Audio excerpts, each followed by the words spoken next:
I'm quite excited by sharing this next presentation because it's something that I've never talked about before. Authority content is something that I've been doing lots of thinking about. What I'm going to share with you now is the framework that I go through when I consult with someone. So this is a foundation that I apply to every business, and then we try and customize it based on the situation. So this, for me, is a very clear way to map out for someone what they should be doing over the next 6 to 12 months. And what we try and do is identify the opportunities, understand the objectives that they're trying to do for the business, and create a map for them, and then basically prioritize the order in which they should tackle these tasks to get them the biggest bang for their buck. So the whole purpose of this session, because I've never done it in such a large group before, I want to go through and facilitate you going through as though we were having a consulting session. So we'll go through at the different stages. I'll get you to ask the questions. I'll map out the way that the strategy works, and then you'll be able to walk away with a map, a one-page marketing plan that you'll be able to implement, and fits like a glove for if you want to lay out authority content over the top, but it's not necessarily needed either. Like, this is just what I consider marketing 101, things that every business should have in place. Now, I tried to make it like a framework that is broad enough that it can encompass just about all situations. So I've done a lot of thinking around this, having done this same process with hundreds of companies. I've come from it from all different angles, so the foundations are solid enough, but you need to make the adjustments and tweak based on your individual circumstances and your unique situation. Everybody is a little bit different. I actually found this in the stock market niche. I told you I used to be in the stock market niche, and when people first get interested in the stock market, they go on the search for what's called the Holy Grail. And the Holy Grail is this perfect trading system that will tell them when to buy, how much they should be buying, and when to sell. And it does all the thinking for them, almost like it could be automated, and it'll pick the exact bottom of the market, it'll pick the exact top of the market, and they'll basically be able to lie on a beach, somewhere in the Caribbean, pressing a button occasionally and having large amounts of money deposited into their bank account with very little or no work. Now, that's what these new traders go looking for, and I saw a few shaking of the heads there. Obviously, that system doesn't exist. There is no super easy way to do this. And what people learn when they start trading over time is that the way that you should approach this is find a model, potentially if you're brand new, find a system that resonates with you from an expert or an authority. So you like pieces of what it is that they've done because they've already done the thinking and they'll get you 80% of the way there. But then what really makes the Holy Grail work for you is then that final 20% you customize and make it your own. It's very important to tweak it to make it your own, because then you take ownership for the success or failure of that particular system. Otherwise, people, they go on the search for the Holy Grail, they go find these different gurus, they buy all of these different trading systems and courses and things like that, and then they implement them, at least they think they implement them to the way that the expert or authority has described them. Then if they don't get the result that they were hoping, then it's very easy for them to blame the guru or the expert. Oh, it didn't work because of their system. It's very disempowering, and you'll never actually find the Holy Grail if it's keeping on being someone else's fault that it's not working. And I found it's the same with business. You want to find systems and processes, kind of like authority content, or what I'm about to go through now, and you want to understand the framework, but then I'm going to give you the framework, and then you've got to customize it and model it for your own situation. So that way you take ownership of the success or failure, and it also enables you to adjust your sale as the winds start to change. Because in business, the winds are changing direction all the time, and they feel like they're changing more often than not. Like before, the direction of the wind was heading in Google organic search and people were making that work. But unless you could adjust your sale after that opportunity disappeared, then you're in trouble. So it's very important to understand the methodology so that you can customize it and change with the situation. So I'm going to give you the system for the way that we market businesses. But every business is different, every situation is different. I'll give you the framework, and then you'll customize and make it your own. And what it is a collection of lessons that I've learned in all of the different businesses that I've been involved in. every business that I start or get involved in, I make new distinctions and get new insights and learnings about what I feel works and what I don't, and then that enables me for each new business that I get involved in to navigate through and make it a success much quicker. So one of the very first businesses that I looked at starting when I left school, so that was back in 1999, I hopped online and I looked for top inventions of 1999. And I found a website that listed out all of these products that were getting developed over in the States. And then my plan was to contact some of these inventions, try and acquire the distribution rights for here in Australia, and then sell it into Australia.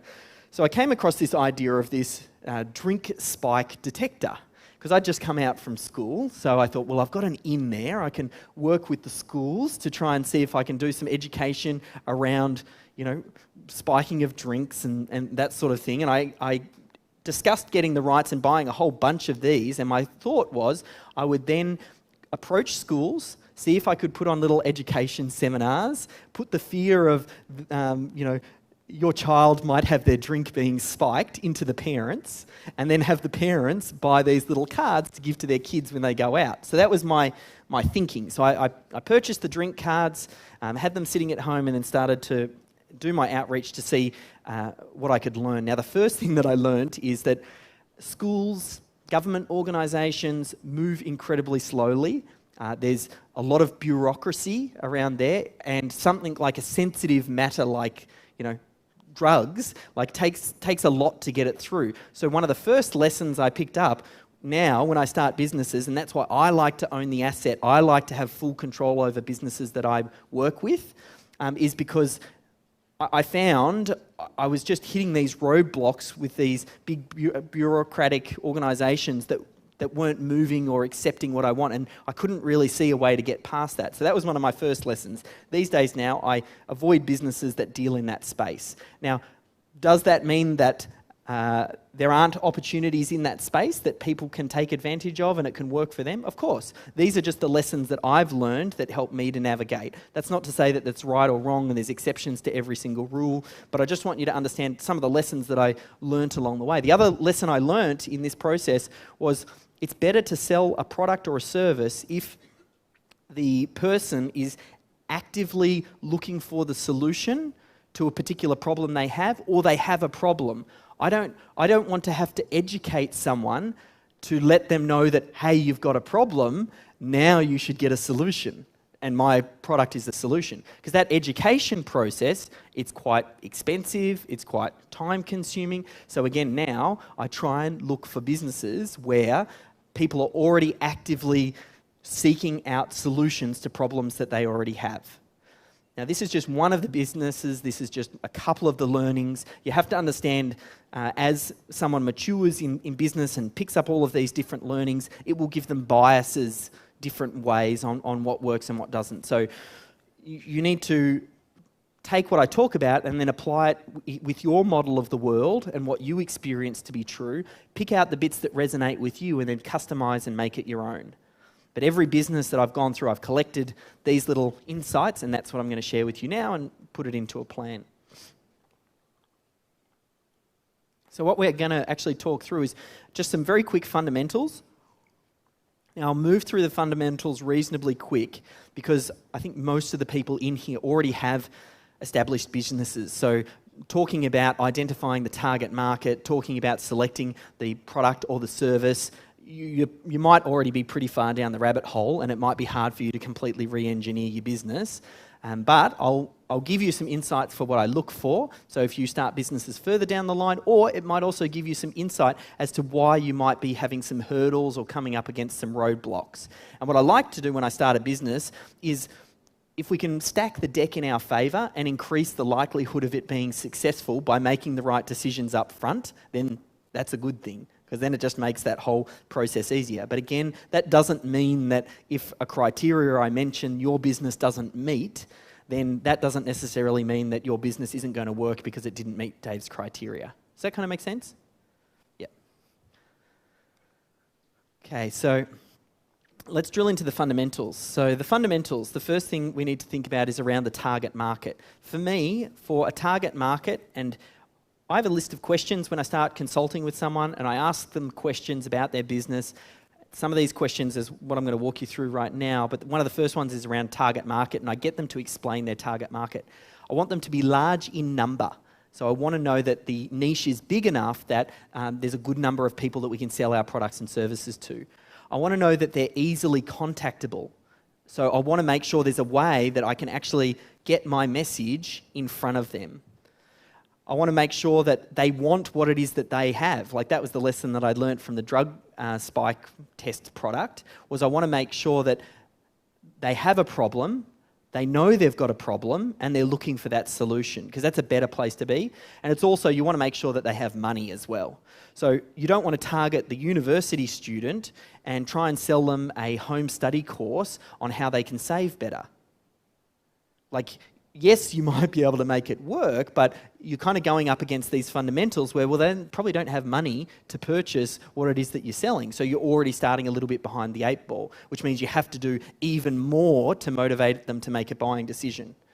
So again, thinking about that target market is up front is very important. And for us, one of the other businesses I was involved in, we used to run a rock and roll clothing music store. It was called Planet 13. We actually modelled it off a business in the States called Hot Topic, for anyone who goes over to the States. And we wanted to replicate that model over here. We started it down in Victoria and we got it up to 3 stores. We built it like a franchise. So we had all the processes and procedures all documented with this idea of rolling out this rock and roll clothing music store. You know, we were selling T-shirts, AC/DC, Metallica, Misfits, those sorts of things, stickers, patches, all that sort of stuff.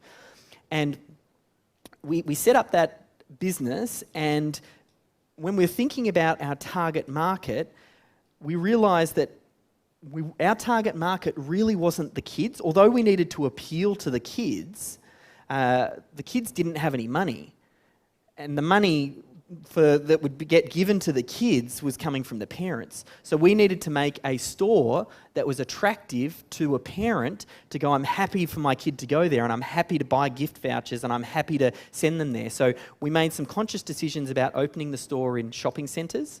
We decided not to sell T-shirts with, swear words and things across it. We didn't want to sell any drug-related paraphernalia.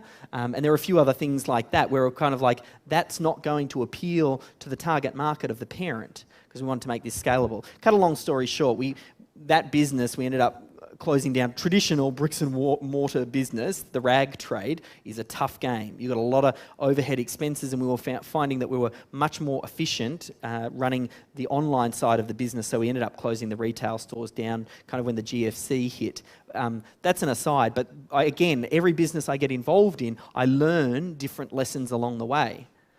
The other lesson that I learned from that Planet 13 was when it came to opening up the franchise store, the first franchise that we sold, we opened the store on Elizabeth Street, right near Flinders Street Station in Melbourne.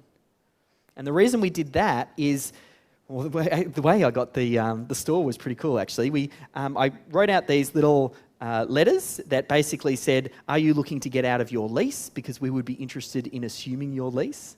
And then we went and put that underneath all of the doors around some of the businesses in the area, because I thought if, the rents at that point were sky high, and if I could get into someone who already had a long-term lease that wanted out, I could probably get the business quite cheaply, or assume their lease because they just wanted to get out. We actually ended up getting a store that was a CD store, record store, and they were kind of struggling, going out of business. So I got onto their lease that already had a couple of year options. And the reason I went for the Elizabeth Street store right near Flinders Street Station was because our target market, the kids, and also obviously the parents attached to those kids, were heavily in that area. Like the kids who would go into our store, the emos with the hair down, and the punkers, the rockers, they were all sitting on Flinders Street steps.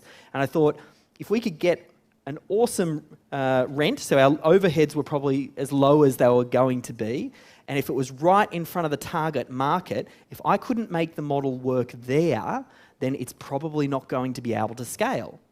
So that's another lesson. If ever you're going to test anything, and as we go through this, you always want to think about who's your exact perfect target market, and let's create some marketing that very specifically speaks to them And if you can't sell them first, you're going to have no chance trying to sell these people other target markets that might be slightly outside of your sweet spot. You'll see a little bit more of that as we progress. But what you need to do now is just think a little bit about your target market. Again, I want large in number, easily contactable. Are they actually looking for what it is that you're selling, and do they have money? The next thing, it's that idea of having a product that solves a specific problem.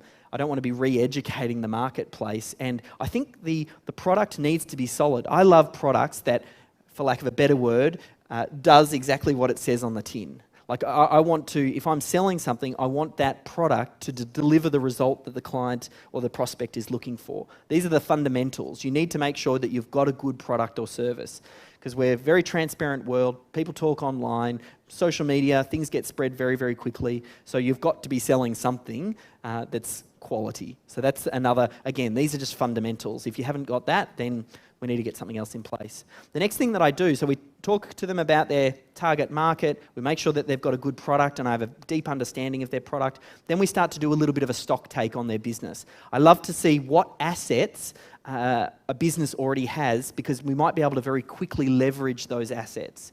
Maybe they've got a whole bunch of content. Maybe they've got a very large database. Maybe they've got a very unique story.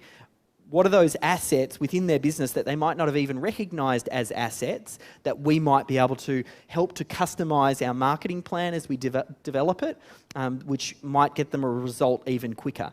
What's that competitive advantage as well? You have to think in terms of what the strengths and weaknesses are for a business. We just worked with a stockbroking firm in Melbourne, and Alpha Broking, and they have some different products that might go head-to-head with someone like CommSec or one of the big banks that provide a trading platform. It doesn't make sense for them to go head-to-head against CommSec and some of these big brokerage firms.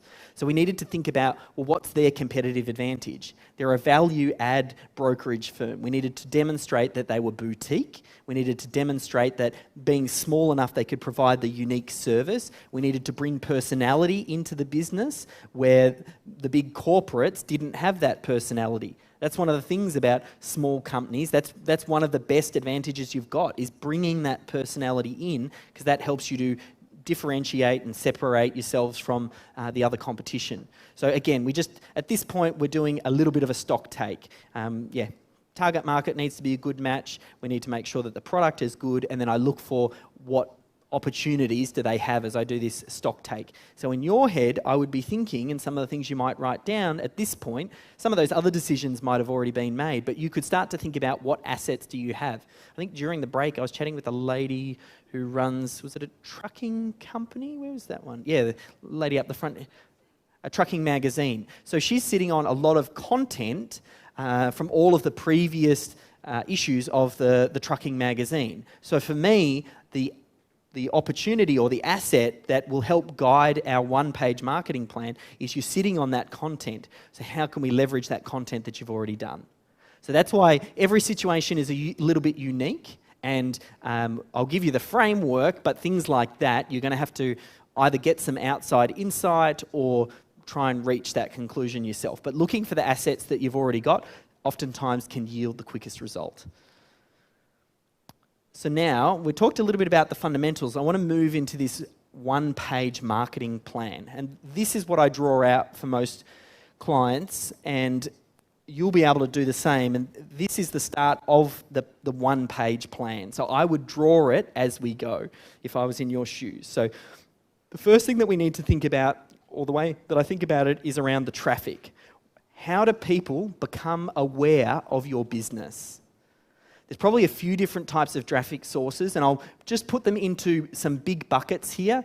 It might be traffic that you own. It might be traffic that you borrow. It could be traffic that you generate organically. It could be traffic that you pay for. Now, owned traffic. What is owned traffic? Traffic that you actually own and have control over might be something like emailing your database. At the drop of a hat, you can drive traffic to a specific offer or something based on the idea that you have that asset that you can mail. Borrowed traffic, that is where you might do a joint venture or an endorsed mailing, or you're working with another business and they can introduce your products or services over to their clients. Then we've got organic. Organic is things like, typically speaking, you're putting time and energy into, let's say, search engine optimization, SEO for Google. It's free in the sense of the word that you don't have to pull out your credit card, but it also takes your time. So it's not really free. You still have to do work with it. Organic could also be your social media activity. You're out there, it's free. You can hop on Twitter, Facebook, whatever, post your different content, try and engage your audience. Again, organic traffic. Now, the purpose of this slide is to help you to understand one important thing that we will come to later. Really, out of the only form of traffic we've got that is actually scalable, like how do you very quickly scale your own database? You're going to have to go out and spend money to acquire that database. If you're joint venturing with someone, there's probably only so many relationships that you can do. If you're building organic SEO, sometimes someone comes to me and goes, hey, organic SEO is delivering fantastic results for me. I want to double the budget that I give to you to see if we can get the result. Does that mean you can double the traffic? And I'm like, no, it doesn't necessarily work like that. It's not like the relationship that way. So it's less scalable. Owned, borrowed, and organic traffic don't have that scale. Whereas paid traffic, things like AdWords, paying for ads on Facebook, YouTube, if you're doing offline specific advertising, that is more scalable. So the takeaway here, and we'll come back to it a little bit later, while we might start with owned, borrowed, and organic, and we don't want to forget about them, longer term, to scale your business, the game is you need to be able to pay for traffic. If you can get to a point where you know, I'm happy to spend $50 to acquire a lead because I know I can convert 1 out of 3 people and then I can make a sale and I can still end up being profitable. Then we can start to turn on much more amounts of traffic, and we then start to test all of these different paid methods as long as I can acquire a lead at a price lower than I'm happy to pay to acquire them, like that $50 or whatever. Excuse me. So just so you understand, that's probably just something to park in your brain. There's a few different types. I think you should have all of them firing, and we'll talk about some of the different traffic methods, and you'll need to find ones that you resonate with more. For example, you're sitting on a mountain of content, so SEO for you would be one of the ones that float to the top. You'll probably choose 2 or 3. It might depend on the assets that you're already sitting on. And then that will help you determine which traffic source you're going to go for. So if we talk about what some of these traffic sources are, let's draw some of these up here. And I'll just pick a few because there's so many different traffic sources. What are some of the different traffic sources we talked about? Okay, so we've got SEO, we've got social, and for social we've got both organic, plus also we've got paid. We've got things like, we've got AdWords, you've got video, YouTube, you've got, I'll just do YouTube, we've got offline mailing, we've got JVs. Like there's lots of different forms of traffic, and the first thing I would do is when you design your one-page marketing plan is to start to think about some of these traffic sources which make sense for you. List them all out for now, and you might have some other ones that bubble up. Think about what is already working in your business now. List out those traffic sources because we can maybe probably do them a little bit better. If you don't have anything, is there anything that you have a bias towards or something that you know a little bit about? Who knows? Maybe you're an AdWords guru, or you've got a cousin who does AdWords really well. Okay, well that might be one of your strategies. But the aim of the game really is we need to have multiple traffic sources. We need to prove 1 or 2. We'll go after the one that's going to give you the best chance of success first. But over time, we need to build multiple traffic sources so you're never single source dependent. You know, the algorithm change that happens by Google that then kills that traffic source. I mean, ultimately, we need to get to making sure that paid traffic works for us, because paid traffic is much more scalable. That's where we're getting to. But we might need some stepping stones to get there as we're learning about our business. So I'd love to hear, like, just yell out, are there traffic sources that you know that you're already doing that are currently working for you now? Just yell them out, just so we kind of get some other traffic sources. How do people get business? Referrals, that's another one I didn't put in there. What other traffic sources? Pay per lead, yep. So you can do stuff on Facebook. I know they've got the pay per lead, and there's other different ways you can do that. There's also banner advertisement. Like, there's a whole bunch of different traffic sources. Any other ones? Think about your best traffic source at the moment, how people get to know you. What is that? Let's start with that, just so I know what it is. You want to just... Facebook, what else? Best traffic sources? Networking, yep. Email marketing.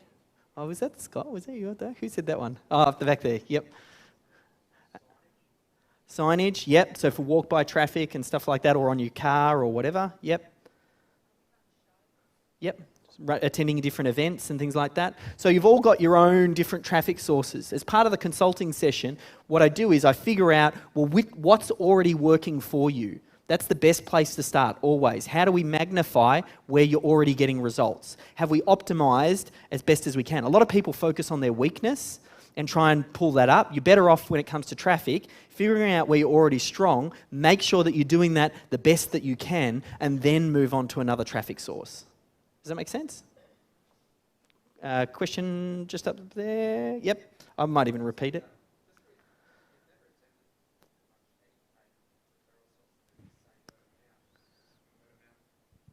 Like, works well. You can't really scale word of mouth quickly. Yep. Or sort of expand it quickly. Agreed. How would you know which way to go in terms of paid? Yeah, so the question being, because I know I missed it right at the start, if referrals are working really well for you and it's not necessarily very quickly scalable, how do we know which other traffic source to select? So a couple of things. One, you might look at how can we get even more out of what's working? How do we make referrals work better? Maybe there's a way you can incentivize it. Maybe there's a better way that you can track it. There's probably a few things you could do first. That's the first thing I'd think of. Then where do I go next? It'll depend on things like, are there any other traffic sources that are working for you? If you say no, then okay, the next thing is, are there anything where you've got a bias? Where you go, well, I already know a little bit about SEO, or I've just read Dave's authority content book. Okay, well, I'll apply that strategy. Find a strategy that resonates with you and learn more and apply that one. Find someone who's making it work. Take what they're doing, learn as much of it as you can, customize it and make it your own. So you take ownership of it. Does that make sense? And then over time, you'll just build these traffic sources. So then you'll get multiple traffic streams. Make sense? Yep. So then the next thing is, once we start to get these traffic sources, we need to think about where the traffic is going to go. So it's going to go to some sort of opt-in magnet. So we'll just draw that here. Let's just call this opt-in. Now the opt-in magnet, think about, you've got these different traffic sources. What is the best, most attractive offer that you can make to your prospects to let them get to know you better? Maybe, here's some examples. I mean, I give away a website authority checklist, a 20-point checklist on how to improve your website. We're working with a gym, and they give away the first free class. Compass Pools, they've got a few different call to actions, but they give away their Magalog. You need to have something for the browsers, people who aren't quite ready to make a purchasing decision, a way for them to opt in and have an ongoing discussion with them so you can help to position yourself and get them to bond to you. So every business, I think, needs some form of offer. Where do you start? Start with your perfect target market. Just like I opened up our store on Elizabeth Street in Flinders Street, Elizabeth Street in the city, because I knew that's exactly where my target market were.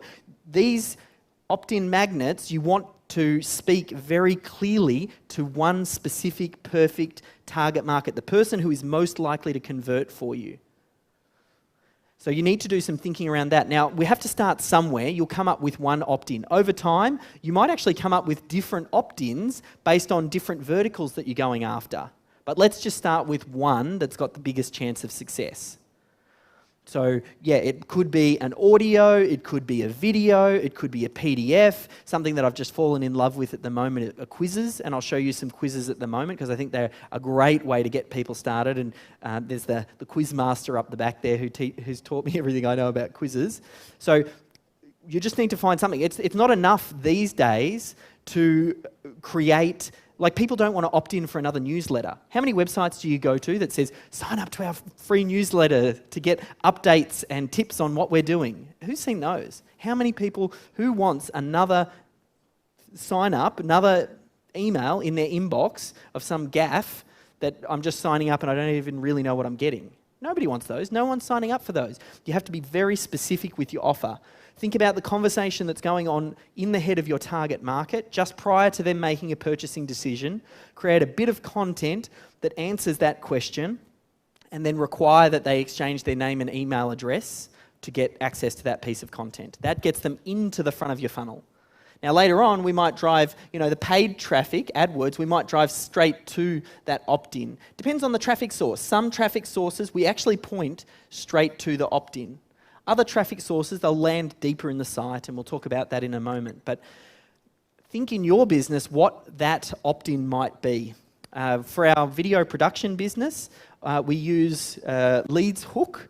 And again, the gentleman up the back, Nick, who can tell you more about that, but I've not seen a quiz software like it. It's amazing. What we do is when someone visits my video production business, oftentimes the question that's going on in their head is they want a quote as quickly as possible, but they don't want to chat with anyone because they think if they start chatting with someone, it's going to be a salesperson and it's going to be a hard close, all that sort of thing. So I know that conversation is going on in their head anyway. So I have created what feels like, I'm going to get to the result of knowing how much the video is going to cost me without actually having to chat with anyone. And it's very easy. What type of video am I starting with? Okay, and there's a series of about 10 questions that I ask. Then they get to the end of that sequence. They're already so far down the rabbit hole. I say to them, great, we've got all the information that we need to customize the quote for you. We'll just grab a few more details and then one of the team will get in contact with you. So it's a great way for them to get started, and then that gets them into my funnel, and we can also call them up. Another client of ours, Bazinga, they've worked with us for a really long time. They're very good at this. They have created a free guide. They're an app development company, and they've created an app, a report here, 5 simple and quick steps to validate your app idea. So if someone is looking for an app development company, and they come across some content, this is really attractive for them. Of course, I want to validate whether or not my idea makes sense. Not only that, once you get good at this, over time, they've developed out multiple different opt-ins targeting very different target markets depending on where they are in the buying cycle. So they've got also things like, do you need funding? Well, that would be another question that's going on in some target market's head. So they've, over time, we have to start with one, but over time, they've started to build out multiple opt-in offers. And they're going after very specific verticals for these, or very specific target markets. But for us, if you don't have one, you've got to start somewhere. So let's start with the one that's got the biggest chance of success. Does that kind of make sense? Just to get a little bit of an idea, who has some sort of offer or opt-in reason that someone might want to exchange their name and email address? You want to put your hand up? Yep. Now, when you think about those offers, is it, hey, sign up for my newsletter and tips, or is it a very specific, here's the problem I know you've got, and here's the solution that I'm providing for you in, a video or an audio, whatever it does. It doesn't really matter what it is. But just so I get a little bit of an idea of those, okay, so there's a few there, which is good. And once you get that, now what we can do is look at how do we drive, assuming this is attractive enough an offer, we can then look at how do we drive traffic sources to that. And then we can figure out, well, at what cost do I acquire this lead for? Does that make sense? So things to start thinking about. The next thing, once they opt in, is we need to think about a bonding sequence. So at this point, someone has now exchanged and giving me their name and email. Now, when someone comes to your website, oftentimes it can be a little bit like drinking from a fire hose. When you go to a website and there's 50 million different pages and, maybe your website's the same. I know you've got 700 articles, I think you were saying. Like, the chances of someone landing on your site and then consuming all of that content in one go is nil. No one's going to get there and read it all through. And there's lots of things probably. You might have spent time building up your About Us page. You might have spent time building up your case studies. You might have spent time writing up about your different products and all those sorts of things. But when someone gets to your website for the first time, they're probably not going to be able to consume all of that information in one go. So what we want to do is use a bonding sequence as a way to drip feed that content to someone over here. So I'll just call this, because we're small bit of paper, I'm just going to call it AR, so autoresponder. And what you do is we would create a series of emails that might go over, 1 month, 2 months, 3 months. It depends on the business and how long the buying cycle is. But in this email, what we would do is drip feed the content that was living on your website. So it might be, in the first email, what do you think we send them? The opt-in magnet that they signed up for. What's the second email? Well, the second email might be something like, hey, the web's a pretty anonymous place. Most people hide behind their websites. We like to do things a little bit differently, so I'd love you to go check out our About Us page, where we tell you more about the business and why we do what we do. Then the next email after that might be, hey, we get a whole range of different clients approach us, and sometimes we find the best way for someone to know whether or not we can help them is to listen to the experience someone else has had working with us. So we have recorded and placed a whole bunch of case studies on our page over here. And then maybe another email might be, hey, we've got this fantastic article that we created, and it's done really, really well, and it answers the top 5 questions that you need to know when you're purchasing a swimming pool. Go check out this.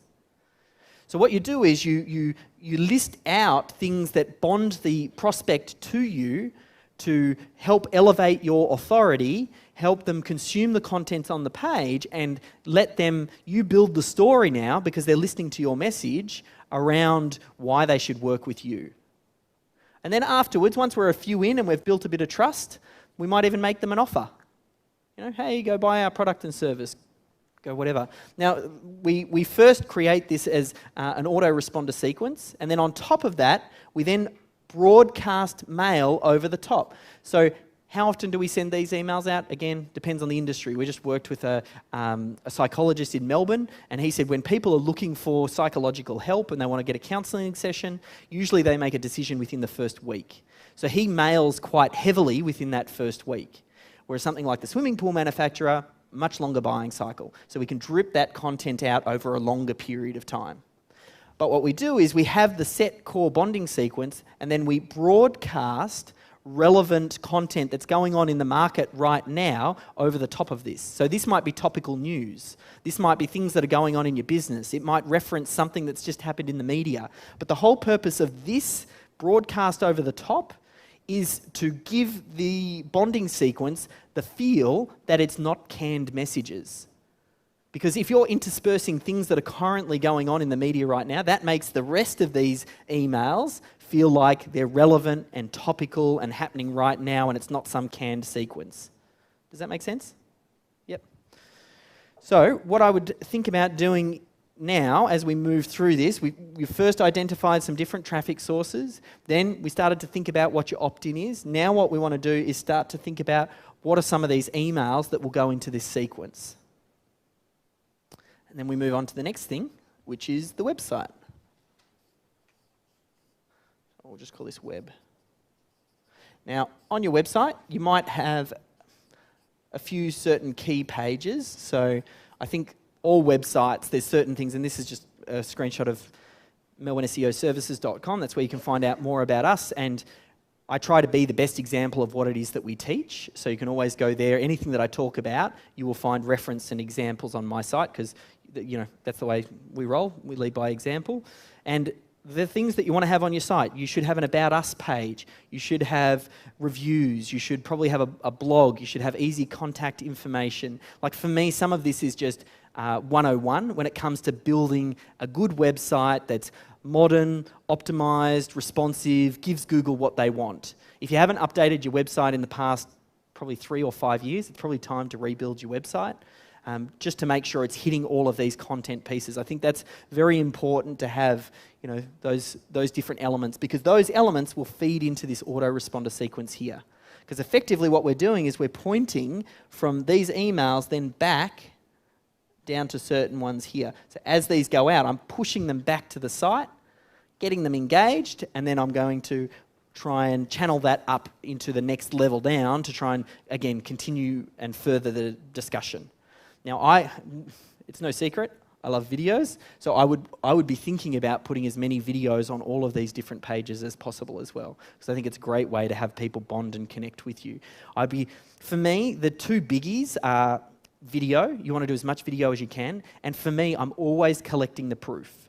So case studies, photos, any sort of industry recognition, all of that sort of stuff. Always be on the lookout for how it is that you're building that proof within your business.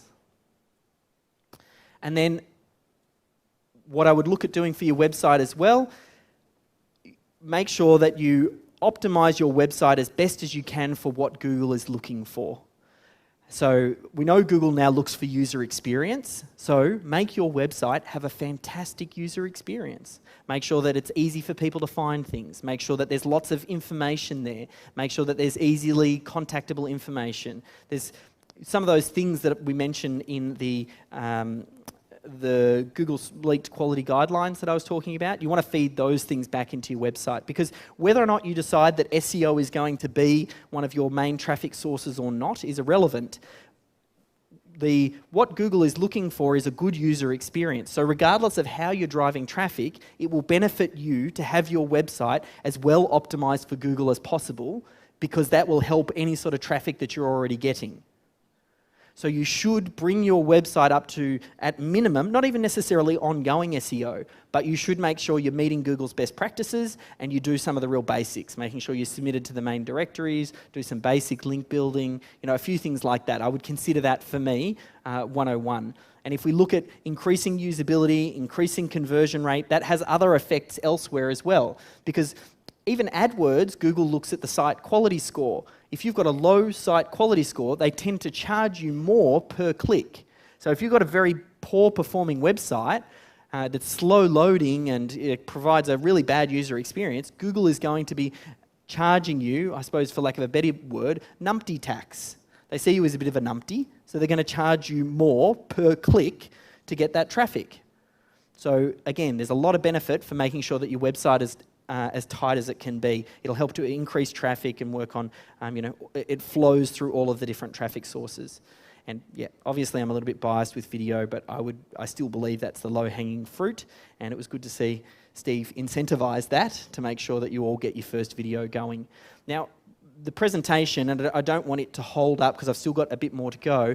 If you want the 20-point checklist that covers off things like what are the key pages, if you want to have a look at the type of content you should be putting on the site, the videos, I created a 20-point checklist, and you can get it at melbourneseoservices.com/SEO-report.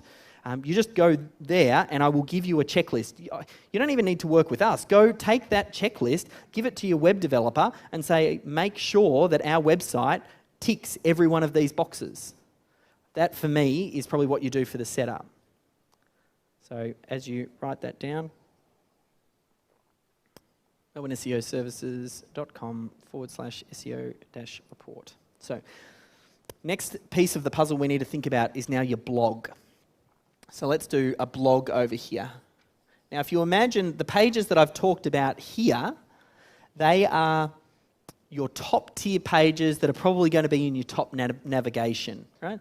The next type of pages I'm talking about is your blog content or general content. Oftentimes you bury it a little bit deeper on your website.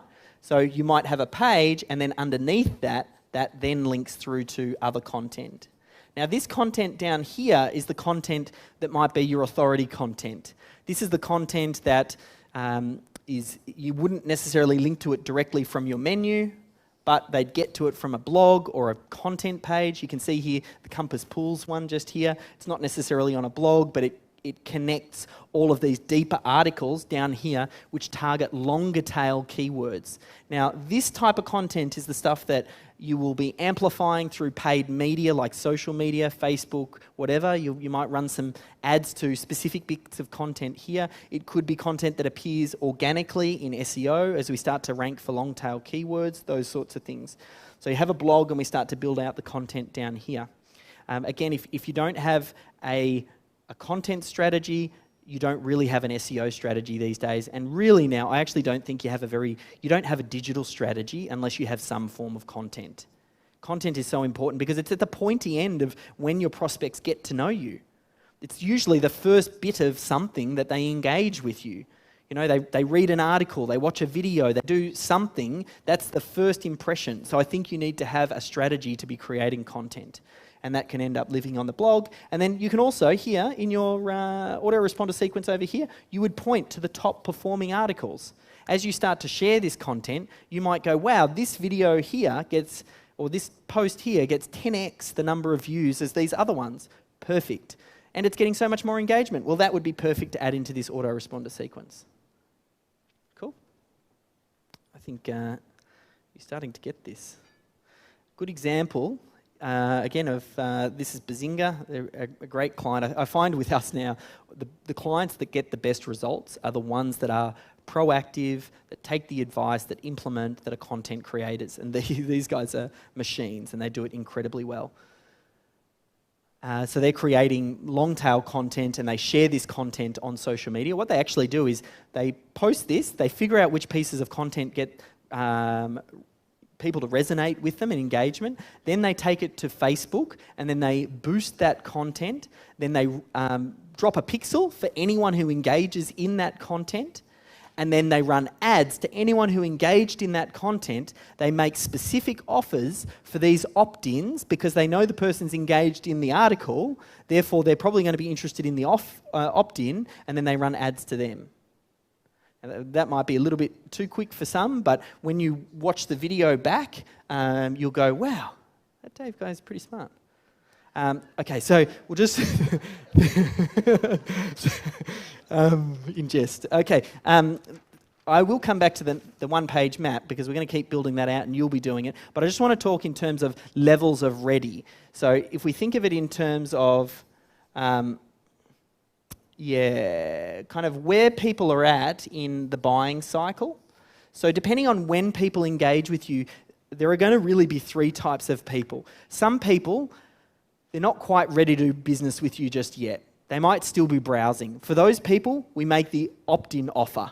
And we're just getting them to give a name and email or some way that we can have an ongoing conversation. So for those people, that would be a great example of what Bazinga's done. For some reason, not all the graphic is showing, but there's actually a name, email field just above that download free now. For some reason, it's not showing up on the screen. But that is addresses one type of person who is where they're at right now. There's another type of person that is ready to buy right now. They've already done their research, they've already looked at what's around, and they want to do business with you, or they want to just pick up the phone and chat with someone. So for those people, we address them as well. We make sure we've got very clearly visible contact us information. We say call us now, all those sort of things. So we've got the person who is still browsing, and then we've got the person over here which is ready to buy. And there's someone just in the middle here that they might not be ready to buy because they've got questions. And what we do here for those people in the middle is you might have a discovery session or a consult session. You could pitch it as a free 30-minute session with one of the team to answer your questions. Now, that doesn't work for every single business, but if you were doing, renovations or something like that, it might make sense. It's probably not going to work for the cafe to say, yes, before you come in for a coffee, let's book in for a 30-minute consult. Just question. There you go. You could make it a 30-minute tasting session. So it is about taking the framework. I almost feel like you should get a book for that, because it's about taking the framework and then customizing it to your situation. I'll give you the big rocks, and then you kind of figure out what's going to work best for you. So the middle people might be some sort of discovery session. All right. So with that in mind, the way that I do it on Melbourne SEO Services, we have the strategy session that you can book in for. So the strategy session then appears down here. We'll call that strategy. Okay, so what now actually happens, we might make call to actions within here. Maybe one of our first offers is to book in for a consult down here. We also think about where people are in the buying cycle and always think, what is the next step in the process that I should get them to do? So if they land on, let's say they landed on a blog from search engine optimization. So they've done a search on Google and they land here. What do you think would be the offer, the call to action that I make at the bottom of this blog post? It's the first time they've ever engaged with us. So let's say at the bottom of your article and maybe in the sidebar, what would the offer be? Yeah, I would go for the opt-in because they're already on your website. So I would take them back to the opt-in. Because then once they get in the opt-in, we can have the discussion and continue to drip feed. Let's say that they've already opted in and I know they're on the list. Where should I take them next? The discovery session. So now I start to make my offers if I know they're on the list to the discovery session. So you always think about what's next to keep moving them down that cycle. And then down the bottom, we've got our, you've got your product or your service down here. So I'll just call it product for now. And then the product, obviously from the strategy session, we're trying to sell them into the product or the service. Now I like to, here, it doesn't always work, but I like to have a low-priced offer and I like to have a high-priced offer. So the low-priced offer, if they contact me and they say, Dave, I want to get a web video done, and I say, great, that's $2,000, and they say, well, we don't have that budget, I want to be able to downsell them to the home study version. It depends on the business, like that's more of a service. Let's say you've got a shop that sells suits. What you might do is your low-priced offer might be cufflinks. And you sell cufflinks because you know if someone buys cufflinks, then they're probably interested in buying suits. So you think about the business. I think the point I'm trying to get across here is to try and have, where you can, different price points or to test to make it easier for someone to start with you. That's just, again, it may need to be customized depending on your business. Certain businesses that may or may not apply, but generally speaking, after that strategy session, we push them into the product. And then the final bit over the top of this is what I would call remarketing. Now, who knows what remarketing is? Okay, a couple in the room. Remarketing is basically, have you ever had that feeling where a website feels like it's following you around the web? You visit that one website, maybe it's, adrenaline.com.au used to do it to me quite a lot, or lastminute.com.au, where you visit their website and then it feels like they start following you around the web everywhere. You start to see ads on Facebook, you start to see pre-roll YouTube ads, you're on other websites, you start to see their ads showing up. Sometimes if they don't know what they're doing and they push the boundary too far, it feels a little bit like they're stalking you. But if done correctly, and you alter the frequency rate so you don't overdo it, that is a very effective way. Because what might have happened is someone might be in the browsing phase, and they didn't quite get to opt-in for your opt-in magnet because, one of their kids was screaming and they needed to hop up and, they just left the website and they thought, I'll come back to that later. But then they forget what your website is. And they go back to Google and they type something else and now they land on someone else's website. And they've forgotten about you.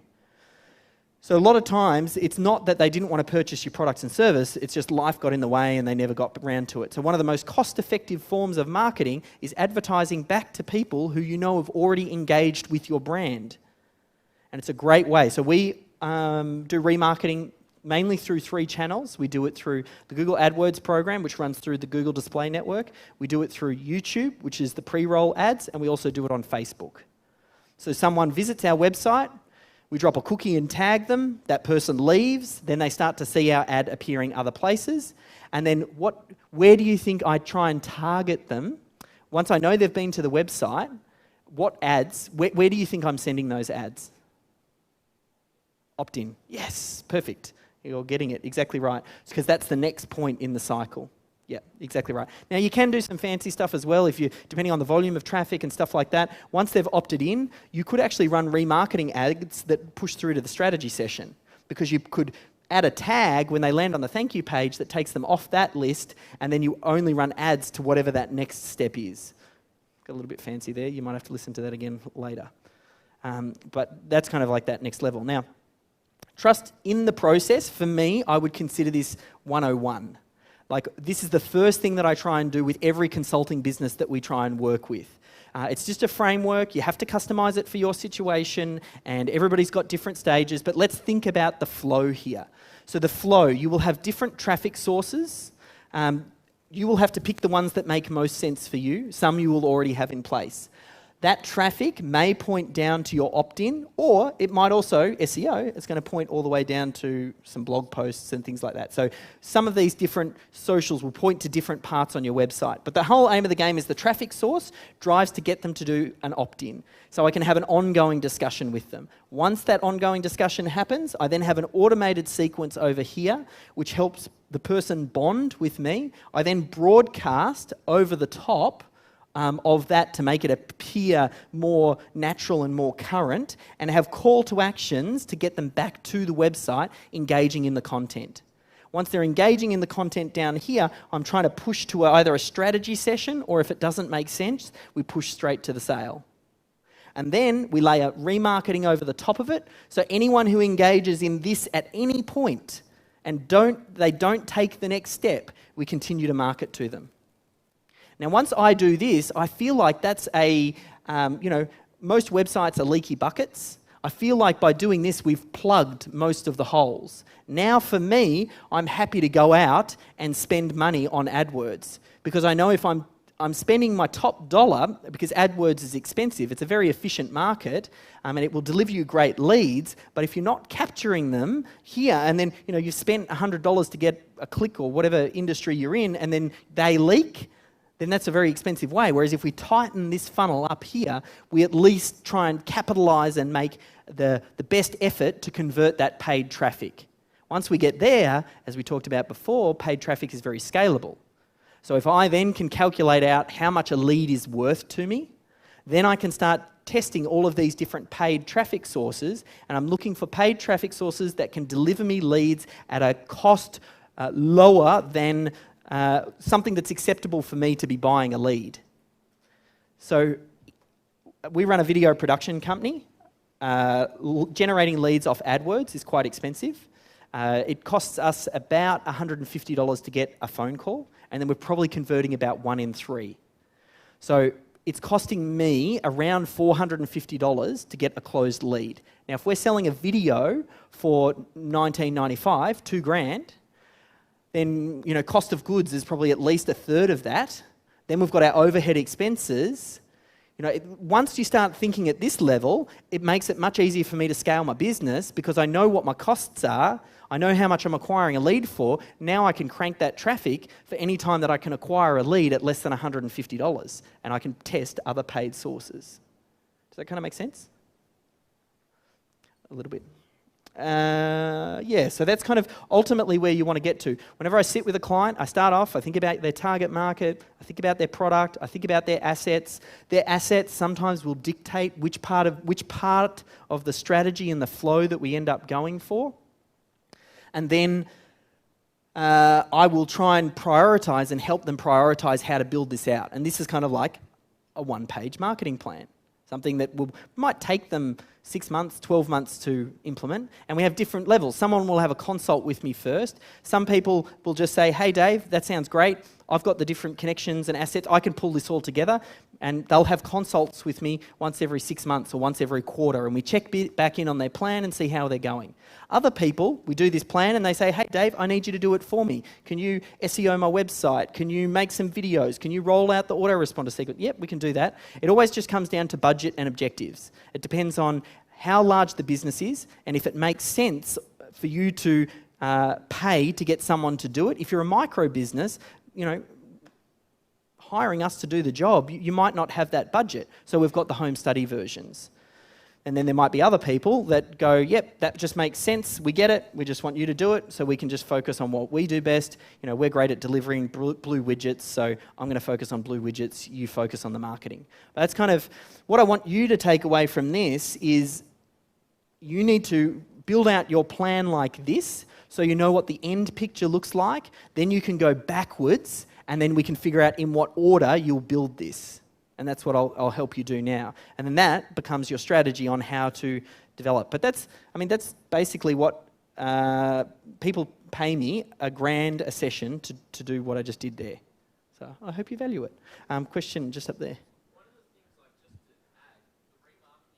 I don't know if we wait for a microphone. Is that a good idea? No, that's all right. I think that's the first time anyone's actually said that. So that's all right. There we go. Just to add it, like what we're finding is we're also like we're a reasonably small player. Like for us, it's either us or say Toyota or something like that. So it's a massive brand name, and then there's us. So we're trying to use using remarketing as a tool for branding, more so than trying to drive sales. So that once people have come to the website, that they're getting smashed by Bailey's ads no matter where they go. So it creates a sense of holy shit, this company is actually pretty bigger big than they and it's are. not so Yep. bad. And then we're also using your autoresponder sequences and everything else as a part of the post-sales. Excellent. In the same way of trying to create, rather than just have like a raving fan out of one of every 100, we're trying to stay in contact and keep up to date and continually post really cool information and content to them so that then we've got a much higher rate of raving fans. You're going to get a book. Because then they start talking and then that helps the word of mouth and raises our profile. Yeah, So perfect. it's the same idea, just a different way and a different outcome. And all I've really done here, I've only shown you stage one. Most businesses, you are the exception rather than the rule. Most people haven't even come close to designing something like this. Once you get this in place, yes, then we look for where is the next lowest hanging fruit. Typically, tapping into past clients that you've already sold to is a great place to start because you know they already know, like, and trust you. You've already delivered the result. What else can we sell to them if you've got a repeat product that they will continue to purchase? Or how can we enable them to become raving fans to recommend more people in, to use the referral strategy and things like that? So it just depends. This really, for me, is just level one. Most people don't have this, but I would class this as marketing online 101. Get that in place, and then we go, all right, let's now move it to the next level, which is what you're talking about now. The next level is the post sequence. Yep. Yep. And then once you do that, so once you've then got your back end, then you need to start to learn about your numbers, and then traffic, when you buy it, is scalable. So then you start to tip the traffic in here, you know your numbers all the way through, and then the aim of the game becomes, how can we just keep buying that traffic to scale? You need to make sure you've got systems and processes in place so you scale and you don't break the business. So that's when things like System Hub come into play, and you need SOPs and make sure that you can scale, and it's not that you're a one-man band, and if we scaled very quickly, you'd break. So you kind of build for that scale, but when you grow a business, I've got this framework, the 4 stages of entrepreneurship, and depending on where you are, you've got different objectives at the 4 stages. So the startup entrepreneur, they've got lots of ideas, they're still testing things out, they haven't quite figured out exactly who their target market is, what exactly they're selling. So at that stage, they need to figure that out. Once they figure that out, they move to the proven entrepreneur. Now, the proven entrepreneur, they know who they're selling to, they know what it is that they're selling. Now what they need to do is collect as much proof as they can that they can deliver that result consistently, and oftentimes at that point, the entrepreneur, they're still very hands-on, they're still very much delivering and working with all of the different clients. Then you move to the next level, which is the systems entrepreneur. That's when you take everything that you've learned up until that point, and then you build systems and processes around you, and you start to plug other team members in to deliver to the standard that you're happy with that enables you to scale. Most business owners struggle to move from level 2 to level 3. They get stuck in the middle because all of the skills that they learnt in levels 1 and 2 oftentimes hold them back from moving to level 3. Because in 1 and 2, you needed to be across everything. You're talking with all of the different clients. You're managing the expectations. You're chasing and getting new work. As the business owner, you are that center cog.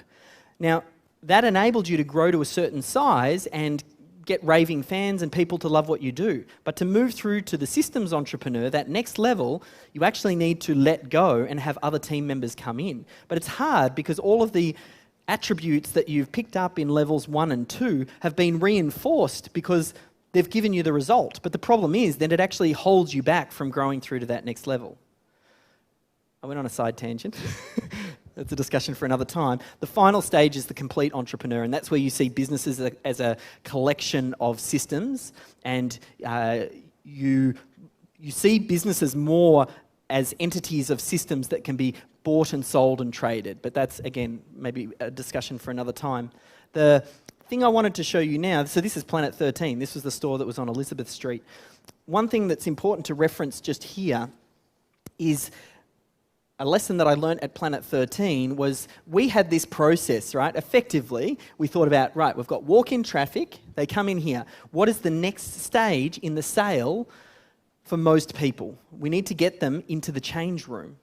And because getting them to the change room is one step closer to making a buying decision. Then once we get them into the change room, we get them to fall in love with the clothing, and then they end up purchasing something. So that the aim of the game of what we were retraining our sales staff is don't focus on the sale, focus on getting them in the change room. Now, one lesson that came from that is if someone walks in and picks up a Metallica t-shirt and brings it up to the front register, you don't say, oh, wait. The next stage in the process is for you to jump into the change room. No, you say, happy to take your order, and by the way, can I upsell you some stickers and patches? Like that, so you have to think, just because this is the flow, if someone jumps straight to sale and they skip past here, that's okay. This is just the general flow that most people will go through, but it's a choose your own adventure. The user will pick what makes most sense for them. Now, how does authority content play in this picture? This layers right over the top. Why? The book that you write, if you end up running an event and getting it transcribed and turning into a book, potentially could become the opt-in right up the front here, like we use at Melbourne SEO and video. It could also be some of the videos become the opt-ins for the different verticals. It could be audios. Like, it will help you in the creation of that. The content from authority content that you create will help you define your autoresponder sequence. It'll help with the positioning. Your About Us page might have photos and snippets of the videos that you've done. You'll use some of the top performing bits of content down on your blog will feed into the autoresponder sequence just here. It will help with your web positioning, make you look more like an expert because you're delivering helpful, useful content. And you'll be able to, put it on the blogs. You'll be able to put it in these deep, different pages. And when it comes to remarketing and using it as traffic sources, like we can go to social media and we'll take some of the authority content posts and we boost that on boost those posts on social media. And again, we do that thing I said, you pay to boost a bit of content, you build a list off anyone who engages in that content, and then you remarket an offer to the opt-in just here with that content. So it can also be used as the downsell here as well. So this is what I consider a complete map to do. And the reason I developed authority content was to make this as easy as possible for the business owner. Because now we can, the biggest stumbling block people have for executing this is getting the content, because they're on the tools and they're too busy and they don't create the space. So authority content was built to basically fuel this.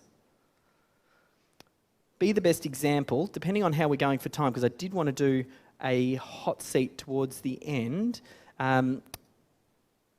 Anything that I end up talking about, I look to be the best example of what it is that I teach. So have a look at melbourneseoservices.com and you will see we're driving different traffic sources, whether, a big part of ours, search engine optimization company, is SEO, of course. But we have, and I also do some social and we do some YouTube. We don't do as much paid for our SEO business because I think it's a little bit incongruent. Like, people want to feel like they find an SEO provider who's ranking quite well for SEO. So we don't use it there, but we use it quite heavily in the video side of the business. We also use it in the System Hub. But there's other traffic sources. So we've got traffic sources. They come into an opt-in. So the opt-in for me, I've got a few because I've developed over time. I've got the 20-point checklist. I've got the authority content book. I've got signing up for a newsletter that gives them tips on SEO and all that sort of stuff. So best example here. Then we move through to the autoresponder sequence. If you sign up and you download that free report, you will see the bonding sequence. You will also see my broadcasts over the top. and I get people to know, like, and trust me through the bonding sequence. I point them back to the site. On the site, I've built up my expert positioning, authority. I've got all of those pages we talked about. I've built out our About Us page that talks about us. I've got industry accreditation. I talk about, case studies, all that sort of stuff appears here. We've got the blog. I've built content over the time. The content lives in the autoresponder sequence as well, and I point them back to this. All of that points back to a strategy session with either myself or Melissa, who handles most of the strategy sessions these days. And then we push them down here, and I've got my product, and we've got high and low. We've got a few different products down here. We remarket over the top of them.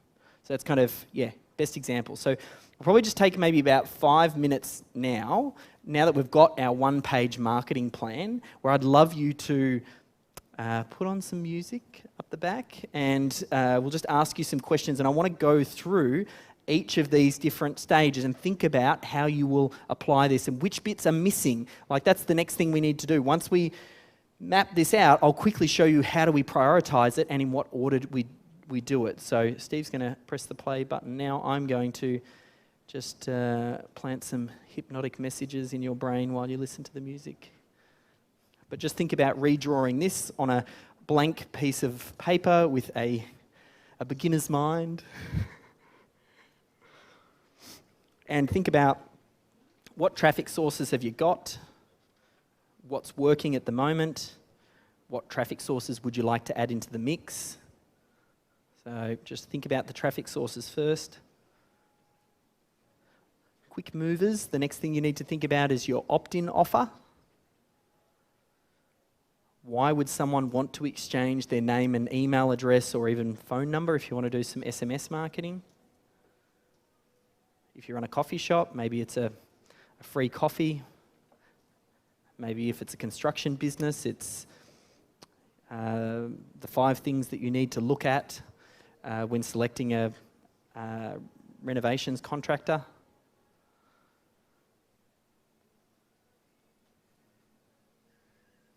If you run a graphic design firm, maybe it could be something like, what would be interesting and relevant if I was looking for graphic design? I think it could be, you're probably going to know better than me, but it could be a short video on what makes modern design and how to make sure that your website doesn't look like it was designed in the 80s. What is, some of the requirements? Depends what you're designing, I suppose. Think about the conversation that is going on in the mind of the prospect prior to them making a purchasing decision. How can you create an opt-in or a reason for them to want to opt in?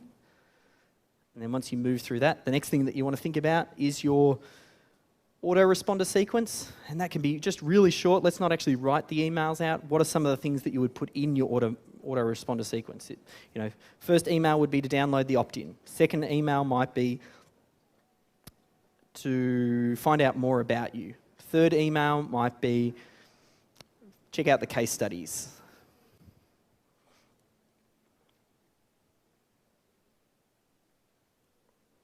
What are those 5 emails? Even if you just want to write 3, I'll be happy with 3.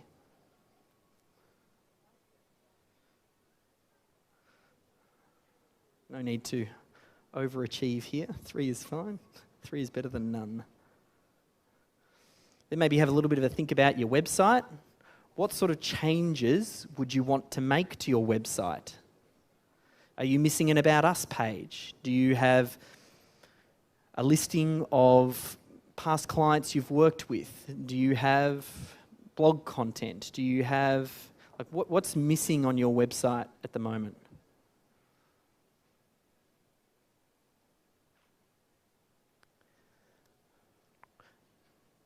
Now think about underneath your blog.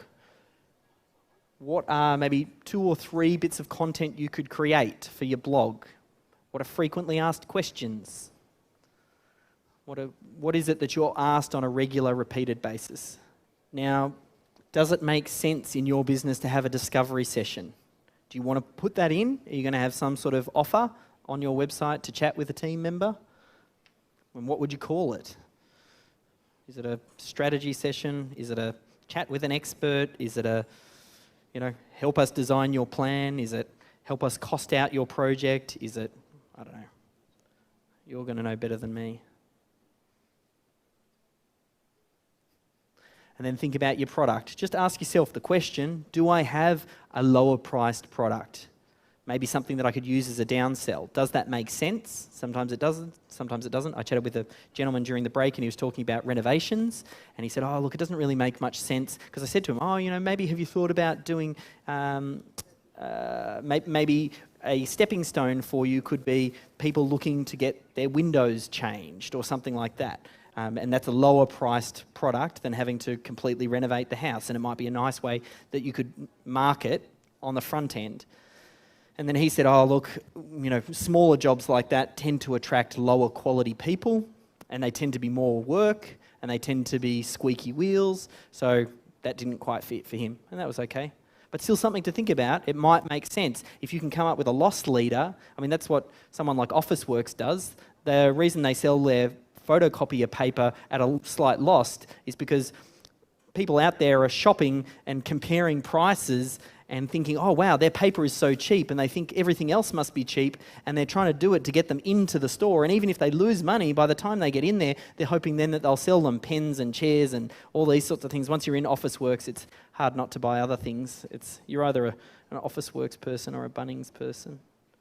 You know, when you're in Bunnings and you're walking around, you go, oh yes, I didn't think that I needed that bag of mulch, but since I'm here.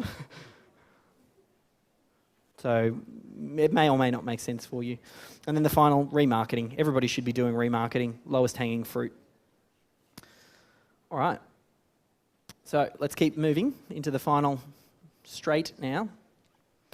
We need to think about, well, how do we tie this all together? You've got what the finished product looks like. Now we need to think about how do we put this into action. The way I like to think of in what order should you do things is a framework that I call website content share. And that's really the order in which you should approach things. Fix your website first, create some content, and then start to share. That's a really good framework to go by. The reason you start with your website first is because your website's already getting traffic. You're already having people land on your traffic. So if we can convert the traffic that's getting there at a little bit better rate, then we'll see an impact on the bottom line almost immediately. So start with your website first. What conversion improvements can you make that we talked about here? Adding additional pages. Can you make it more search engine friendly? Can you increase usability? That's everything what I would start with first. Start with your website. Then you move to your content. Now the next piece I would be thinking about is your lead magnet or your opt-in magnet, whatever you want to call it. And then your autoresponder copy and then also some blogs. So for me, that is the next piece. So that way we can start to get the people who are visiting the website to then opt in so we can have the ongoing discussion with them. Now, I think depending on the size of the business and how much traffic you're getting, it may make sense to do remarketing first because that's a bit of a low-hanging fruit. If you're already getting lots of traffic, you might put that number one. But if you're not getting loads of traffic, fix your website first, get your content right, and then look at doing your remarketing after that. Once you get that in place, that's really the guts of this. Now we can start to think about traffic. How do we amp the traffic up on this? So where do you start with traffic?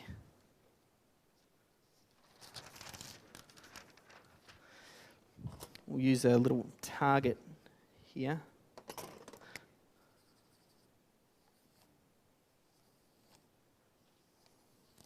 So where do we start with this right now? The best, easiest traffic that you can get right now is your existing clients. So once you set your website up and you've got all of this funky stuff that I'm talking about in place, now we can send an email to our existing clients to see if they will opt in for our lead magnet. Because if we can't convert our existing clients, who are our perfect target market, to take an interest in that lead magnet, then our lead magnet is probably off. So start testing with your existing traffic first. Then what's the next ring out? The next ring out are leads. So these are people who might have already put their hand up and said, I'm interested in your products and services. So if we've exhausted all of our existing traffic, I then go to, do you have a CRM? Do you have an email database of people who are prospects but they haven't necessarily purchased? Well, let's now mail them next. Then the next best one out from that one is JV traffic, so joint venture traffic. If you know anyone in your industry who has your target market and is happy to do an endorsed mailing, or they're happy to work with you to put your message in front of their audience, that would be the next source that you go after. And you keep going until you exhaust that, and you work on each layer till you get all the way out. Now then, at this point, if you've rebuilt your website and you've exhausted these 3 levels of traffic, then you may look at paid up here. So for me, now, again, this is the way that I approach it. You have to remember my bias is that I've come from startup and we worked a lot with free organic traffic. So for me, this makes sense, and I leave paid up here. But you talk to someone else, one of the best people in AdWords in Australia is a guy called Mike Rhodes, and he believes you should start with paid because you can very quickly turn traffic on, get very quick results, and then adjust and measure. But it depends on the size of business. If you're spending $150 to get a lead and you haven't fully tracked through to know your numbers, you can burn a lot of cash very, very quickly. So you need to, if you're going to jump to paid, just remember that's going to be some of the most expensive traffic that you're going to be acquiring. And then the last one, and the reason I put it last is because, to make a point, is most people try and go for this first. Organic could be things like social media, just free organic where you're just doing time. For me, I look at that last. I think you should do all of this first because you've got the best chance of success at each one of these levels before you get to this level. Now, I've got a little bit of a bias to SEO because, we've got some systems and processes around that. So I do that earlier for clients. But if I was starting with someone fresh, they didn't have the budget, this is the process that I'd probably go through. They may need to do this a bit earlier. Again, it depends. But usually this is the order in which we try and approach things. So that might help you think with our action steps. Once we have fixed your website, improved the conversion, looked at your lead magnet, got some of that content, turned on your remarketing, now we think about how we extract that traffic. And then the last thing that we do is then we look to scale this with paid traffic. So you could start off with direct traffic first, so go to something like AdWords and try and figure out at what cost you're acquiring a lead. Now you can just buy leads, and if the numbers stack up, you can buy as many as you want. Or you can have a look at interruption-based marketing, which might be something like Facebook or YouTube or social. Just remember, interruption-based, I'm here on social media and I'm looking at what my friends did last night or the breakfast that they had this morning or, the little selfie that they did down at the beach. That's why I'm there. If you're displaying your business messages to me, you're interrupting what I'm doing. So just because it's interruption based, that's why you want to lead with content on social media first to get the engagement and know, yes, this is the target market we want to be, running our ads to because they've engaged in our content, and then I might remarket a specific offer that gets them into the opt-in. Again, now we're kind of starting to move into scale. Once you've got your basic framework, how do we then just blow the socks off what you're doing? Now we went quite deep there. I was going to go through a hot seat where we got someone up. I think the best way for me to do it now, because we've run out a little bit of time, would be to make you an offer. If you would love to go through this with me and have me customize this for you, reach out to me through melbourneseoservices.com and we'll have a look at setting something up. I will do something special for Steve's dudes, if it feels like it's the right fit for you. Dudes and dudettes as well, by the way, so both of you. So just reach out if you want to go through and customize that to you. But that's pretty much it.